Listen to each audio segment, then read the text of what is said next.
বাংলাদেশের প্রান্তিক জনপদ থেকে শুরু করে পৃথিবীর বিভিন্ন প্রান্তে ঠিক এই মুহূর্তে কি ঘটছে তা নিয়ে আয়োজন এখন চারদিক। পুরো আয়োজনে আপনাদের সঙ্গে আছি মুজাহিদ শুভ। গেল বছরের তুলনায় সরকারিভাবে চামড়ার দাম বেশি নির্ধারিত হলেও তার প্রতিফলন নেই আড়তে। কোরবানির প্রথম দিনে চামড়ার দর নিম্নমুখী, এতে ক্ষুব্ধ মৌসুমি ব্যবসায়ীরা। আড়তদারদের আশঙ্কা ট্যানারি প্রকৃত দাম দেবে না, এছাড়াও আনুষঙ্গিক খরচের অজুহাতও দিচ্ছেন তারা। রকিবুল রাহাতের প্রতিবেদন। এখানে 15টা আছে, আমার মাল আছে 30টা। কি দাম বলো? আমি বললাম তো হাজার নামায় বলো, যদি তাড়াতাড়ি বলো। 900 দিবেন। হ্যাঁ 900 দিবেন। দেখে মুখ দেবে, কিন্তু 600 হইতে দিছো না 600 হবে না, 600 কেমনে হবে? 200 নি, তাড়াতাড়ি বলো। রাজধানীর লালবাগের পোস্তায় এমন চিত্রই কাঁচা চামড়ার দরের হাল হকিকত জানান দিচ্ছে। কোরবানির প্রথম দিন দুপুর থেকেই পোস্তায় রিকশা, ভ্যানে, ট্রাকে করে আসতে থাকে পশুর চামড়া। আকার ভেদে 400 থেকে 900 টাকায় কিনে নেন আড়তদাররা। তবে চামড়া বিক্রিতে অসন্তুষ্ট মৌসুমি ব্যবসায়ী ও মাদ্রাসা এতিমখানা কর্তৃপক্ষ। লবণ ছাড়াটা তো আপনার 1000 টাকা রেট দিবে, তাই না? একটা বড় মাল তো 1000 টাকা দিবে, 300 টাকা নিয়ে লবণ খরচ, কিন্তু ওটাও তো পাচ্ছি না। এবছর 900, 1000, 1100 এরকম গেছে। এবছর আরো খারাপ। এই যে 700, 750, 800 এভারেজ রেট এটা।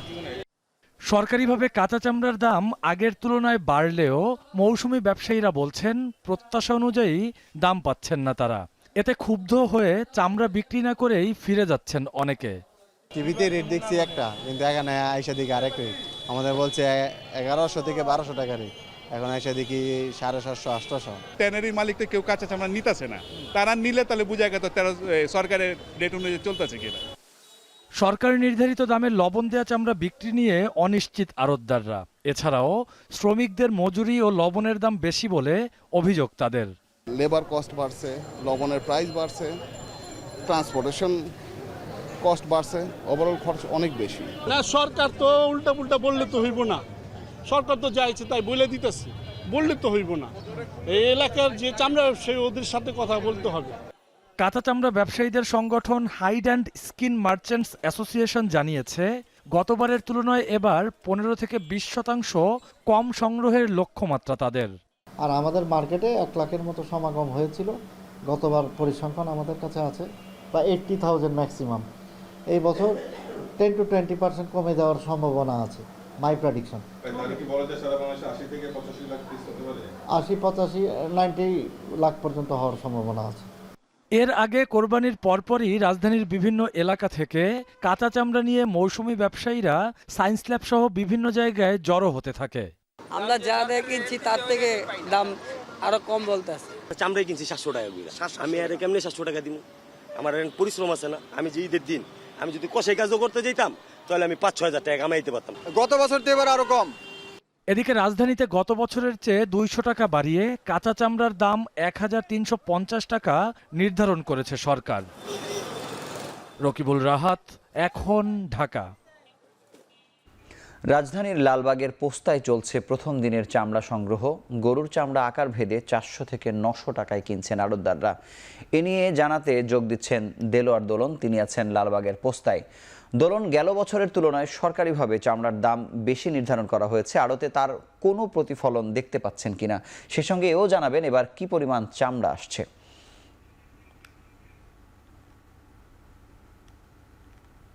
সিটি কর্পোরেশনের সকল বর্জ্য এরই মধ্যে অপসারণ করা হয়েছে বলে দাবি করা হচ্ছে। অন্যদিকে যদিও ঢাকা দক্ষিণ সিটি কর্পোরেশনের আমরা বিভিন্ন ওয়ার্ড ঘুরেছি, এখন রয়েছে হাজারীবাগ এলাকায়। এখানে এসে আমরা যেমনটা দেখেছি যে এখনো মূল সড়কের মধ্যে এভাবে বর্জ্য পড়ে রয়েছে। অনেকটা বলা চলে যে অলিগলির চিত্র আরো ভয়াবহ। অনেকটা বলা চলে যে এখনো প্রতিটি ওয়ার্ড থেকে বর্জ্য ব্যবস্থাপনার যে গতি সেটি অনেকটাই ধীর গতি আমরা দেখেছি। সব মিলিয়ে বলা যায় যে মূল সড়কে শুরু করে অলিগলিতে বর্জ্য পড়ে রয়েছে। জানিয়ে রাখি যে ঈদুল আজহায় ঢাকা দক্ষিণ সিটি কর্পোরেশনের 75টি ওয়ার্ডে 1,33,317টি পশু কোরবানি করা হয়েছে বলে সিটি কর্পোরেশন থেকে জানানো হয়েছে। কোরবানি শেষ করার পর নাগরিক পর্যায় থেকে কোরবানির পশুর বর্জ্য অপসারণ করে প্রতিটি ওয়ার্ডের সেকেন্ডারি ট্রান্সফার স্টেশনে স্থানান্তর করা হয়। পরবর্তীতে কিন্তু মাতুয়াইলে সেইগুলো ফেলা হয়। এখন পর্যন্ত 12,000 টন বর্জ্য মাতুয়াইলে ডাম্পিং করা হয়েছে। এছাড়াও যদি জানাই 2 সিটি কর্পোরেশনের প্রেক্ষিতে ঢাকা উত্তর সিটি যে দক্ষিণ সিটি কর্পোরেশনে এখন পর্যন্ত বলা হচ্ছে যে তাদের নিজস্ব জনবল এবং যে অস্থায়ী জনবল রয়েছে 10,000-এর বেশি কর্মী মাঠ পর্যায়ে কাজ করছেন বর্জ্য অপসারণে। তারপরেও দিন শেষে দেখা যাচ্ছে যে বেশ কিছু ওয়ার্ডে এভাবে বর্জ্য পড়ে রয়েছে, আর এই সকল বর্জ্য অপসারণ প্রক্রিয়া আগামীকালও চলবে। আরেকটি বিষয় জানিয়ে রাখি, ঢাকার বিশেষ করে পুরনো ঢাকায় দেখা যায় যে ঈদের দ্বিতীয় দিন এবং তৃতীয় দিন পর্যন্ত কোরবানি করে থাকেন অনেকে, আর তখনও এভাবে বর্জ্য তৈরি হয়। তবে এই যে বর্জ্যগুলো পড়ে রয়েছে কিংবা আমরা পুরান ঢাকার বিভিন্ন সড়ক প্রদক্ষিণ করে যে সকল বর্জ্যগুলো পড়ে থাকতে দেখেছি সেগুলোর ক্ষেত্রেও আমরা দেখেছি যে আসলে আজকেই কোরবানি হয়েছে এমন বর্জ্য পড়ে রয়েছে। সিটি কর্পোরেশন থেকে বলা হচ্ছে দ্রুত সময়ের মধ্যে এগুলো অপসারণ করা হবে, হয়তো আগামীকাল সকাল নাগাদ সেগুলো অপসারণ করা হবে। সব মিলিয়ে ঢাকা দক্ষিণ সিটি কর্পোরেশনের বর্জ্য ব্যবস্থাপনায় এই ছিল আমার কাছে থাকা সবশেষ তথ্য। ঢাকা দক্ষিণ সিটি কর্পোরেশন থেকে বর্জ্য অপসারণের খবর জানাচ্ছিলেন সহকর্মী দেলোয়ার দোলন। বিএনপি ক্ষমতায় এলে সাভার চামড়া শিল্প নগরীতে সিইটিপি পূর্ণাঙ্গভাবে প্রস্তুত করে দেয়া হবে বলে প্রতিশ্রুতি দিয়েছেন ইশরাক হোসেন। শনিবার বিকেলে লালবাগের পোস্তায় কাঁচা চামড়া সংগ্রহ কার্যক্রম পরিদর্শন করে একথা বলেন তিনি। আমরা চাই একটা সাস্টেনেবল ওয়েতে এই চামড়া যে ডেভেলপমেন্ট এবং সেটাকে এক্সপোর্ট করার জন্য যে প্রসেসে নিয়ে যাওয়া দরকার সেটা একটা সাস্টেনেবল ওয়েতে হওয়া উচিত, এবং এটা ডেফিনেটলি কোনো রেসিডেন্সিয়াল এরিয়া বা শহরের ভিতর থেকে এটাকে স্থানান্তর করতে হবে। তা আমরা যদি আগামীতে সরকারে রাষ্ট্র ক্ষমতায় আসি, বাংলাদেশ জাতীয়তাবাদী দল বিএনপি, আমরা অবশ্যই এটাকে প্রায়োরিটি দিয়ে এটাকে সলভ করব, যাতে করে চামড়া ব্যবসায়ীদের জন্য সুবিধা হয়, প্রোডাক্টের মানও ভালো থাকে, আবার যারা আমাদের নগরবাসী বাসিন্দারা রয়েছেন তারাও যাতে স্বস্তি পান। আরএফএল ওয়াটার পাম্পের অটো থার্মাল টেকনোলজি, যা বেশি হিটে নষ্ট হয় না, শতভাগ মসৃণ ব্রাশ ইম্পেলার নিশ্চিত করে অধিক পানির flow. RFL water pump on করলে পানির তুফান। ঈদের দিন সন্ধ্যা পর্যন্ত ঢাকা উত্তর সিটি কর্পোরেশন থেকে 7,800 টন কোরবানির বর্জ্য অপসারণ করা হয়েছে বলে জানিয়েছেন প্রশাসক মোহাম্মদ এজাজ। শনিবার সকাল থেকে বৃষ্টির মধ্যেও থেমে ছিল না বর্জ্য অপসারণ কর্মীদের কাজ। স্থানীয় সরকার উপদেষ্টা জানান, চেষ্টা রয়েছে নির্ধারিত সময়ের মধ্যে বর্জ্য অপসারণের। বিস্তারিত গালিব ইবনে রিয়াজের প্রতিবেদনে। পশু কুরবানির পর ঢাকা 2 সিটি কর্পোরেশনে শুরু হয়েছে বর্জ্য অপসারণ। এবার 2 সিটিতে প্রায় 1,2 টন পশুর বর্জ্য হতে পারে, যার মধ্যে উত্তর সিটিতে 20,000 টন ধরা হলেও ঈদের দিন সন্ধ্যা পর্যন্ত 7,800 টন বর্জ্য অপসারণ সম্ভব হয়েছে। বর্জ্য অপসারণের সার্বিক দিক তুলে ধরতে সাংবাদিকদের মুখোমুখি হন উত্তর সিটির প্রশাসক মোহাম্মদ এজাজ। বলেন, সন্ধ্যা পর্যন্ত সফলতা 85%। তবে এলাকা ভিত্তিক বর্জ্য অপসারণে রাজনৈতিক হস্তক্ষেপ থাকে বিধায় কিছুটা চ্যালেঞ্জ মোকাবেলা করতে হয়েছে বলেও জানান তিনি। এখন পর্যন্ত পুরো ঢাকা শহরে আমাদের অংশে 7,800 টন বর্জ্য উৎপাদিত হয়েছে এবং আমরা সেগুলো কালেক্ট করেছি। কালেক্ট করে স্টেজ হয়ে আমরা এগুলো ল্যান্ডফিলে আমরা ডাম্পিং করতে পেরেছি।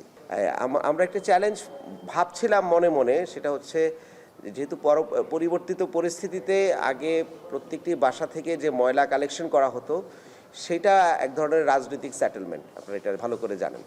তো সেক্ষেত্রে আমরা এখনও ওইটাকে কোনো একটা শেপে না আনতে পারার কারণে আমাদের মধ্যে একটি ভয় কাজ করছিল যে এখানে যদি কোনো ধরনের সাপোর্টাইজ হয়। সাপোর্টাইজ যেহেতু না হয় সেক্ষেত্রে আমরা সম্পূর্ণ প্রস্তুতি ছিলাম, কিন্তু এটাকে আরও বেশি সহজ করে দিয়েছে ঢাকার বাসিন্দারা। এদিকে সকাল থেকে বৃষ্টি উপেক্ষা করে কোরবানির বর্জ্য অপসারণে কাজ শুরু করে পরিচ্ছন্নতা কর্মীরা।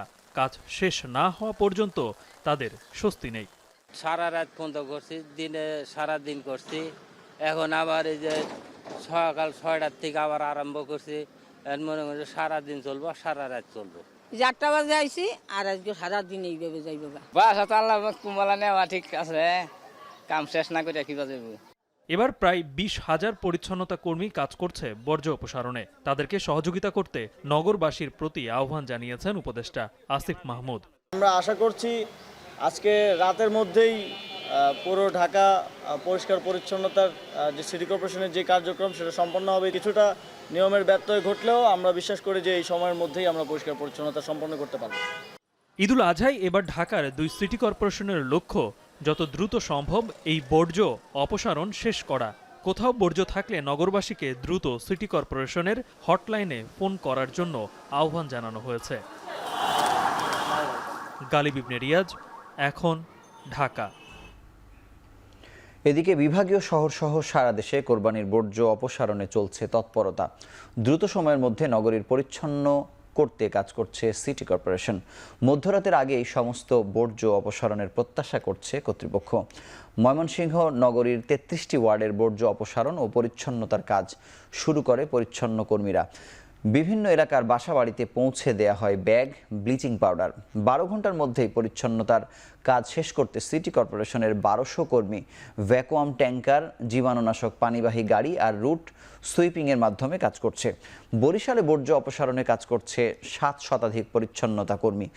একইভাবে রাজশাহী সহ বিভাগীয় শহরগুলোতে পরিচ্ছন্ন কাজে অংশ নেয় সিটি কর্পোরেশনের কর্মীরা।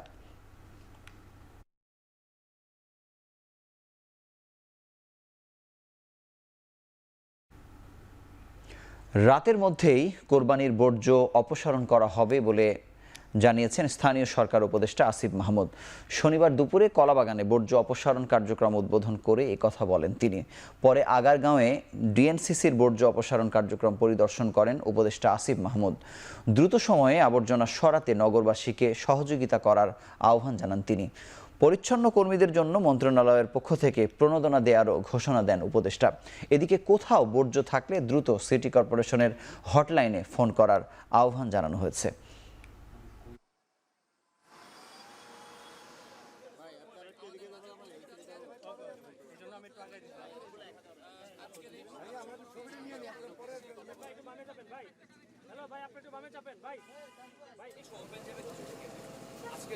ঢাকার 2টা সিটি কর্পোরেশন 12 ঘন্টার মধ্যে এবার পরিষ্কার পরিচ্ছন্নতা করার চ্যালেঞ্জ নিয়েছে। আমরা আশা করছি আজকে রাতের মধ্যেই পুরো ঢাকা পরিষ্কার পরিচ্ছন্নতার যে সিটি কর্পোরেশনের যে কার্যক্রম সেটা সম্পন্ন হবে। ইতিমধ্যে আপনারা দেখতে পাচ্ছেন যে বিভিন্ন গাড়িতে বোঝাই করে বর্জ্যগুলো নিয়ে আসা হচ্ছে এবং আশা করি যে এই বর্জ্যের কারণে ঢাকার মানুষের ঈদ আনন্দ কোনোভাবেই হ্যাম্পার্ড হবে না।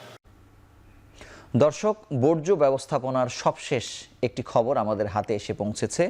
ঢাকা উত্তর সিটির প্রধান বর্জ্য ব্যবস্থাপনা কর্মকর্তা জানিয়েছেন, ঈদের দিনে উত্তর সিটির শতভাগ বর্জ্য অপসারণ করা হয়েছে। 10,000-এর অধিক পরিচ্ছন্নতা কর্মী মাত্র 8.5 ঘন্টায় ঈদের দিনের সমস্ত বর্জ্য অপসারণ কাজে নিয়োজিত ছিল। মোট অপসারিত বর্জ্যের পরিমাণ 9,500 টন। এদিকে বেগম খালেদা জিয়া দেশবাসীকে ঈদুল আজহার শুভেচ্ছা জানিয়েছেন। গুলশানের ফিরোজায় বেগম জিয়ার সাথে স্থায়ী কমিটি ও উপদেষ্টা কাউন্সিলের সদস্যদের শুভেচ্ছা বিনিময় শেষে কথা জানান দলের মহাসচিব মির্জা ফখরুল ইসলাম আলমগীর। তিনি আরও বলেন, গণতান্ত্রিক ব্যবস্থা ছাড়া কোনো ব্যবস্থাই টেকসই হবে না।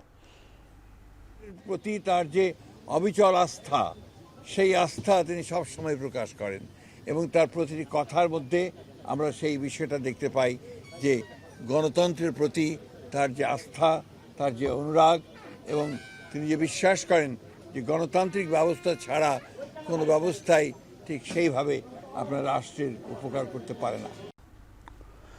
এপ্রিল উপযুক্ত সময় নয়, ডিসেম্বরেই জাতীয় নির্বাচন হওয়া উচিত বলে মন্তব্য করেছেন বিএনপি মহাসচিব মির্জা ফখরুল ইসলাম আলমগীর। শনিবার সকালে ঈদ জামাত শেষে সাবেক রাষ্ট্রপতি জিয়াউর রহমানের সমাধিতে শ্রদ্ধা নিবেদন করেন দলের সিনিয়র নেতারা। পরে বিএনপি মহাসচিব বলেন, যে সময়টা নির্বাচনের জন্য নির্ধারণ করা হয়েছে সে সময় দেশে মাধ্যমিক ও উচ্চ মাধ্যমিক পরীক্ষা সহ ঈদ উল ফিতর, এটি মোটেই সুবিধাজনক সময় নয়। দেশের মানুষ ডিসেম্বরের মধ্যে নির্বাচন চায় বলেও জানান তিনি। আমাদের বরাবরই দাবি ছিল যে আমরা ডিসেম্বরের মধ্যে এই নির্বাচন চেয়েছিলাম। জনগণের প্রত্যাশাও তাই ছিল। প্রত্যাশা জনগণের পূরণ হয়নি এবং যে সময়টি নির্ধারণ করা হয়েছে এই সময়টি বাংলাদেশের নির্বাচনের জন্য সঠিক সময় নয়। এখানে আপনার যে প্রচণ্ড গরম, ঝড় বৃষ্টি হওয়ার আশঙ্কা থাকে ওই সময়, তারপরে রোজার পরেই পাবলিক পরীক্ষা আছে। সুতরাং সময়টা খুব চিন্তা করে দেওয়া হয়েছে বলে আমাদের কাছে মনে হয় না। আমরা মনে করি যে ডিসেম্বরেই নির্বাচন হওয়া সম্ভব এবং সেটাই জাতির জন্য সবচেয়ে উপযোগী হবে। জামায়াতের আমির ডাক্তার শফিকুর রহমান বলেছেন, একটি অর্থবহ নির্বাচন দীর্ঘদিনের আকাঙ্ক্ষা। অনেক দিন মানুষ ভোট দেওয়ার সুযোগ পায়নি। সুষ্ঠু নির্বাচনের জন্য সংস্কার প্রয়োজন। নির্বাচনের জন্য সমতল মাঠ তৈরি করতে হবে। এজন্য সরকার চাইলে সর্বাত্মক সহযোগিতা করা হবে। সকালে মৌলভীবাজার কুলাউড়ায় নিজ গ্রামের বাড়িতে ঈদের নামাজ শেষে সাংবাদিকদের তিনি এসব কথা বলেন। সুষ্ঠু একটা নির্বাচনের জন্য আমরা 4টা কথা বলেছি। সংস্কারটা হতে হবে, বিচার দৃশ্যমান হবে, তারপরে জুলাই যেটা ঘোষণা যেটা সেটা হবে, এরপরে নির্বাচনের সমতল মাঠ, সবার জন্য সমান মাঠ তৈরি করতে হবে। উনি ঘোষণা দিয়েছেন একটা তারিখের, কিন্তু এই সুযোগগুলো সৃষ্টি না করলে একটা অর্থবহ নির্বাচন হবে না, আর জাতি যেন তেন কোনো নির্বাচন চায় না। আগামী বছর এপ্রিলে জাতীয় নির্বাচন হলে অন্তত 1 মাস আগেই ঐকমত্যের ভিত্তিতে জুলাই সনদ দিতে হবে বলে জানিয়েছেন এনসিপির দক্ষিণাঞ্চলের মুখ্য সংগঠক হাসনাত আব্দুল্লাহ। শনিবার সকালে কুমিল্লার দেবিদ্বারে আহত ও শহীদ পরিবারদের সাথে কোরবানির কর্মসূচিতে অংশ নিয়ে তিনি একথা বলেন। দেবিদ্বার কেন্দ্রীয় ঈদগাহ মাঠে ঈদের নামাজে অংশ নেন হাসনাত আব্দুল্লাহ। পরে শহীদ ও আহত পরিবারের সাথে 4টি গরু কোরবানি করেন। বৃষ্টিতে ভিজে মাংস তৈরির পর আহত ও শহীদ পরিবারের ঘরে ঘরে পৌঁছে দেন তিনি। বলেন, ঈদের আনন্দ শহীদ পরিবারে পৌঁছে দিতে কাজ করছে এনসিপি। এ সময় সকলকে নিয়ে আগামীর নতুন বাংলাদেশ নির্মাণের স্বপ্নের কথাও জানায় দলটি। এজন্য দল মত ভুলে দেশের স্বার্থে সবাইকে ঐক্যবদ্ধভাবে এগিয়ে আসার আহ্বান জানান তিনি।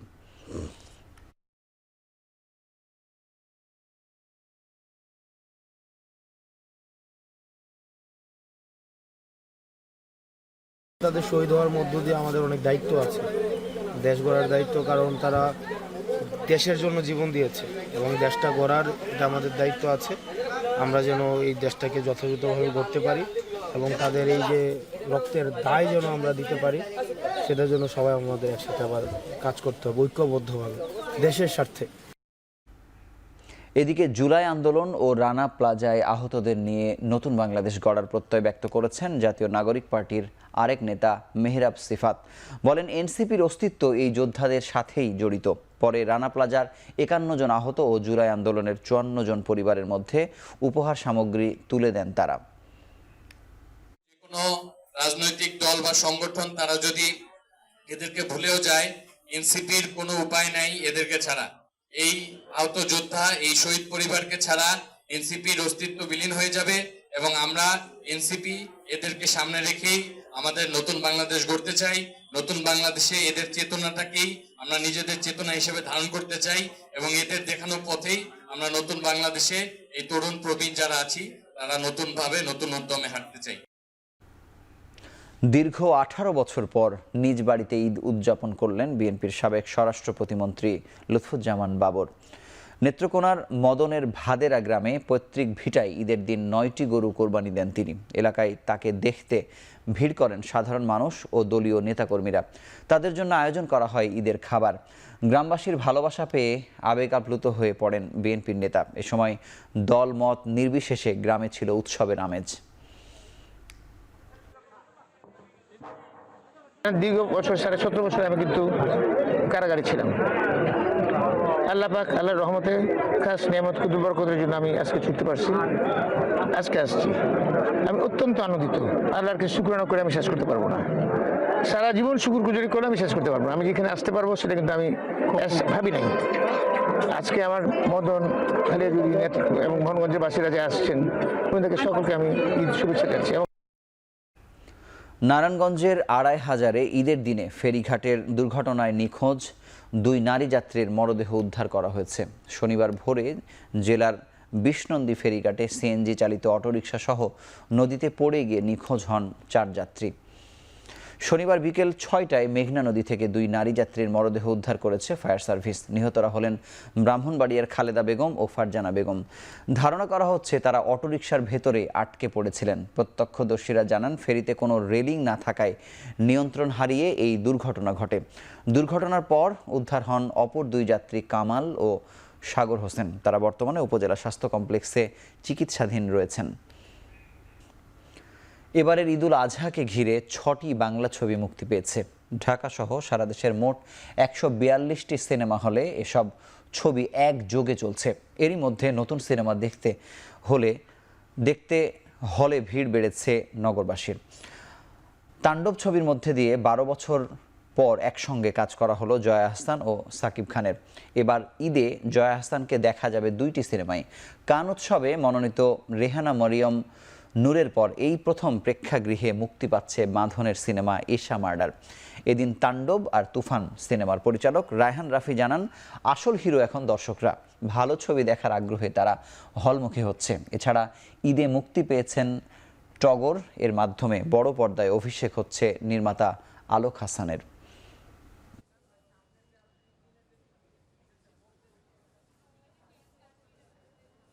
সাকিবের ছবি সবসময় একটু আনপ্রেডিক্টেবল হয়, কি হবে লাস্ট মুহূর্ত পর্যন্ত বোঝে না। এই সাসপেনশন থেকেই আসে আসলে। ঈদের সময় একটা ভালো সময়, বাচ্চা ফ্যামিলি নিয়ে আসছি একসাথে। আমি আশা করছি যে খুব ভালো হবে। আশা করি যে আমাদের সিনেমাটা আপনাদের ভালো লাগবে, কারণ আমরা অনেক কষ্ট করে কাজটা করেছি। এটার স্ক্রিন প্লে খুবই ভালো, এখানে সব কিছু আছে, একটা কমার্শিয়াল ফিল্মে যা যা থাকা দরকার সব আছে।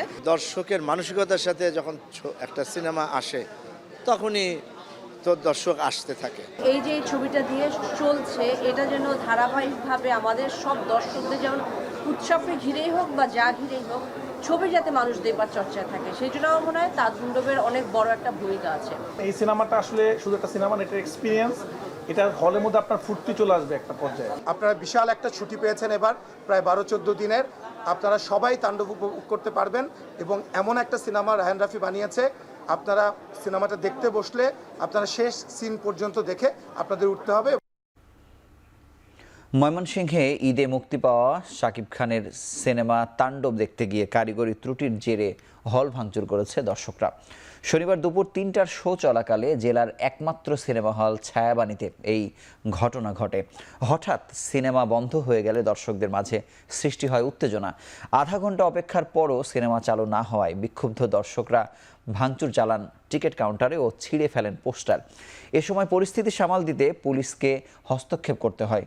ক্ষুব্ধ দর্শকরা জানান, টিকিট কেটেও তারা হলের ভেতরে প্রবেশ করতে পারেননি। পরে দর্শকদের চাপে পরে গেট খুলে দেয় কর্তৃপক্ষ। তাণ্ডব দেখতে আবারও হুমড়ি খেয়ে হলে ঢুকে পড়ে সাকিব ভক্তরা। এবার আন্তর্জাতিক প্রসঙ্গ। ইউক্রেনে ভয়াবহ ড্রোন হামলা চালিয়েছে রাশিয়া। প্রাণ গেছে 3 জনের, আহত হয়েছেন আরও 21 জন। ইউক্রেন বলছে এখন পর্যন্ত দেশটিতে এটাই রাশিয়ার সবচেয়ে বড় ড্রোন হামলা। খার্কিভ কর্তৃপক্ষ বলছে রাতভর শহরটিতে 48টি ড্রোন দিয়ে হামলা করা হয়েছে। ছিল 2টি মিসাইল আর 4টি গ্লাইডিং বোমা। ধ্বংসস্তূপে পরিণত হয়েছে খার্কিভের অনেক এলাকা। শনিবার রাতে পুরো ইউক্রেন জুড়ে হামলা করেছে রাশিয়া। শুক্রবার রাতেও হামলায় 6 জনের প্রাণ গেছে, আহত হয়েছেন প্রায় 80 জন। ইউক্রেনের দাবি, কয়েকদিনে 407টি ড্রোন আর 44টি মিসাইল দিয়ে হামলা হয়েছে। ভয়াবহ হামলা হয়েছে রাজধানী কিয়েভেও, যদিও রাশিয়া বলছে সামরিক স্থাপনা লক্ষ্য করে হামলা করা হয়েছে। এদিকে রাশিয়ার ভয়াবহ হামলার মধ্যে ডোনাল্ড ট্রাম্প বলছেন মস্কোর ওপর নতুন করে নিষেধাজ্ঞা দেওয়ার কোনো পরিকল্পনা এখনো হয়নি।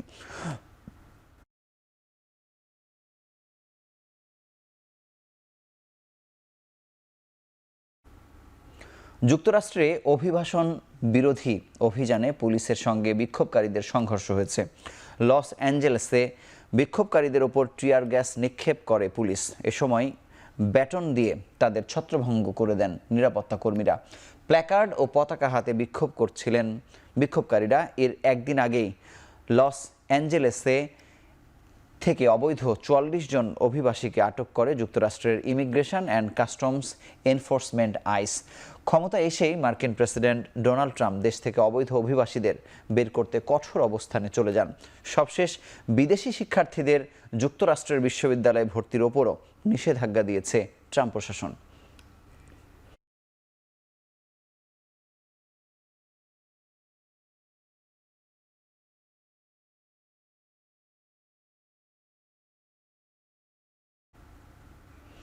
ভারতের জম্মু কাশ্মীরের চেনাব নদীর ওপর নির্মিত বিশ্বের সর্বোচ্চ রেল সেতুতে শুরু হয়েছে ট্রেন চলাচল। উদ্বোধনের পর এটিকে ভারতের নতুন আত্মবিশ্বাসের প্রতীক হিসেবে চিহ্নিত করেন দেশটির প্রধানমন্ত্রী নরেন্দ্র মোদী।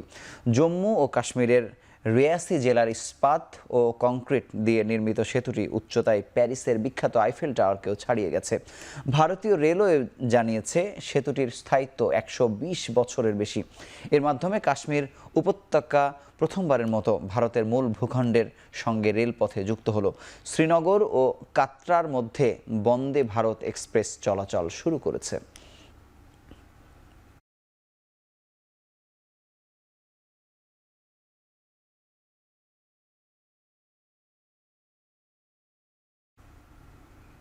মার্কিন প্রেসিডেন্ট ডোনাল্ড ট্রাম্পের সঙ্গে সরাসরি দ্বন্দ্বে জড়ানোর পর এবার নতুন রাজনৈতিক দল তৈরির প্রস্তাব দিলেন ধনকুবের ইলন মাস্ক। সামাজিক যোগাযোগ মাধ্যম এক্সে তার 220 মিলিয়ন সমর্থনকারীর উদ্দেশ্যে প্রশ্ন রাখেন যুক্তরাষ্ট্রের নতুন রাজনৈতিক দল গঠন করার প্রয়োজন আছে কিনা।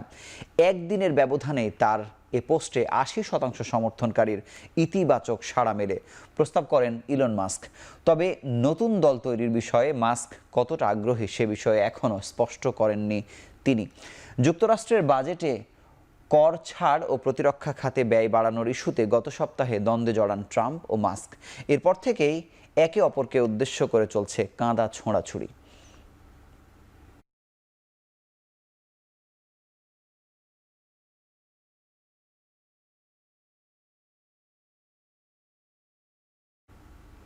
বিশ্বের সমুদ্রের জীববৈচিত্র্য সংরক্ষণে ফ্রান্সে আয়োজিত হতে যাচ্ছে তৃতীয় United Nations ocean conference. France আর কোস্টারিকার আয়োজনে ফ্রান্সের নাইস শহরে এই সমুদ্র সম্মেলন হবে আগামী 9 থেকে 13 জুন। আলোচনা হবে জলবায়ু পরিবর্তন, দূষণ, জীববৈচিত্র্য আর সমুদ্রের সম্পদ রক্ষা নিয়ে। ইউনেস্কো জানায় এত সমস্যার পরও সমাধান আছে। সমুদ্রের সেই সক্ষমতা আছে মানুষের সহায়তা নিয়ে আগের অবস্থায় ফিরে যাওয়ার।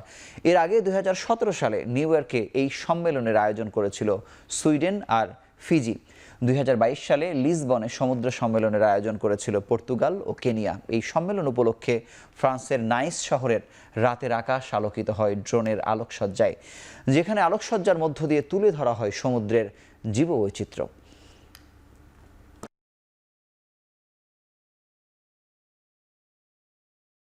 শেষ করছি এখন চারদিক। দীর্ঘ সময় সঙ্গে থাকার জন্য ধন্যবাদ। শুভরাত্রি।